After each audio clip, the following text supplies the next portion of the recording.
HSC 2025 পরীক্ষার্থীরা তোমাদের জন্য সুখবর তোমাদের এইচএসসি 2025 পরীক্ষার রুটিন প্রকাশ করেছে আন্তঃশিক্ষা সমন্বয় বোর্ড। তো তোমরা স্ক্রিনে পরীক্ষার রুটিনটা দেখতে পাচ্ছ। তোমাদের তারিখ এখানে দেওয়া রয়েছে 19 ফেব্রুয়ারি 2025 তারিখ রুটিনটা প্রকাশ করে। তো তোমাদের পরীক্ষা বসবে সকাল 10টা হতে বেলা 1টা পর্যন্ত তোমাদের পরীক্ষা চলবে এবং তোমাদের পরীক্ষা শুরু হবে আগামী 26 জুন 2025 তারিখ বৃহস্পতিবার বাংলা প্রথম পত্রের মধ্য দিয়ে এবং তোমাদের পরীক্ষা শেষ হবে আগামী 10ই আগস্ট 2025 রবিবার ফিনান্স ব্যাংকিং বিমা দ্বিতীয় পত্র এবং শিশু বিকাশ দ্বিতীয় পত্রের মধ্য দিয়ে এবং তোমাদের ব্যবহারিক পরীক্ষা শুরু হবে আগামী 11ই আগস্ট 2025 তারিখ হতে 21 আগস্ট 2025 তারিখ পর্যন্ত তোমাদের ব্যবহারিক পরীক্ষা চলবে এবং তোমাদের কিছু বিশেষ নির্দেশনাবলী রয়েছে তোমাদের এইচএসসি 2025 পরীক্ষার, সেটা নিয়ে খুব শীঘ্রই ভিডিও আসবে।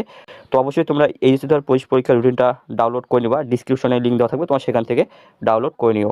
আর অবশ্যই তোমরা রুটিনটা ডাউনলোড করার পর তোমরা রুটিনটা ভালোভাবে অ্যানালাইসিস করে নিবা। আর ভিডিওটি ভালো লাগলে অবশ্যই একটা লাইক, সাবস্ক্রাইব, কমেন্ট করবা।